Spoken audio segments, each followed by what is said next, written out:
բանակը գոնե ազգային ժողովի ընտրություններին չմասնակցի։ Սա իհարկե նաև մարդու իրավունքների խախտում է։ Ես այս առաջարկությունը նաև սրա այս ընտրությունների ժամանակ արել, բայց դա համարեցի մարդու իրավունքների խախտում նույնքան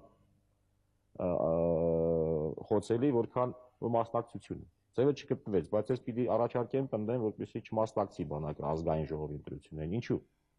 1000-ից ավել մարդ մասնակցել են ընտրություններին, 1000-ից ավել մարդ բանակում բարեկամներ ունի, հարազատներ ունի, փորձում են բանակ ներխուժել, փորձում են եւ հանկարծ պատահում է մի գումարտակի մեջ 3 տարբեր ուղղություններ, 3 տարբեր քաղաքական կուսակցություններ եւ այլ։ Չի կարելի դա թույլ տալ ուղղակի։ Հիմա բանակում խաղազարշավը տարվում է այդ ժամը 7-ից մինչև 9 ձեր տրված հաղորդումներով, ոչ ոք նույնիսկ ես Աստված է վկա չեմ մասնակցել այդ խաղազարշավին, բանակում դա բացառում է, շուտով կլինի իմ հայտարարությունը, չեմ ուզում այսօր ասել, շուտով կլինի իմ հայտարարությունը, իմ դիմումը բանակին, իմ մասնակցության մասին։ 1-2 անգամ Կարեն Դեմիրճյանին տայել են զորամաս, բայց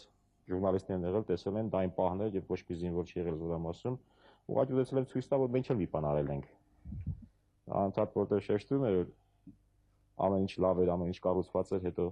վատացավ, ուզեցել եմ ցույց տալ, մենք էլ արել ենք եւ փառքասով եւ Դեմիրճյանը եւ իրեն շրջապատող անձինք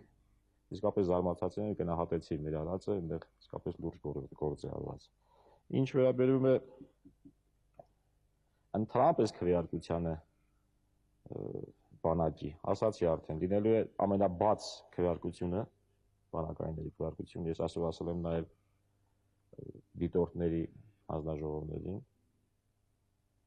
մենք տեղ չենք թողնելու կասկածի, չափազանց կարևոր է այս ընտրությունները մեր ժողովրդի համար, մեր պետության համար,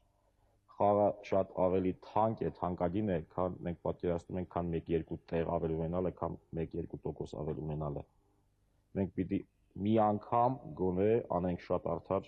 ընտրություն, ժողովուրդը պիտի զգա, որ ինքն է իր ազգային ժողովի տերը, որ ինքը արժանի է իր ազգային ժողովին։ Եվ իմ ուղղակի խնդրանքն է, շատ մեծ խնդրանք, որպեսզի մեր ժողովուրդը բոլորը մասնակցեն այս ընտրություններին։ Սա ունի երկու նշանակություն եւ դրսի համար եւ ներսի, հատկապես դրսի համար շատ ցավալի կլինի, եթե մեր ընտրություններին մասնակցի այնքան մարդ, ինչքան ասենք Ինգուշեթիայի ընտրություններին, բողու մնաց մեր հզոր ամուր անկախ Հայաստանի պատկերը։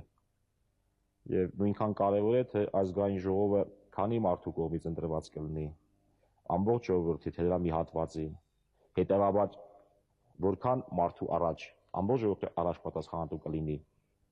թե պատասխանատու կլինի նրա մի հատվածի համար։ Մեր դեպքում, Միասնության դաշինքի դեպքում, որքան մեծ լինի վստահությունը մեր նկատմամբ, այնքան մեծանում է մեր պատասխանատվությունը։ Ուրիշ խնդիր չկա, ոչ թե Դեմիրճյանի համար, ոչ թե ինձ համար, այստեղ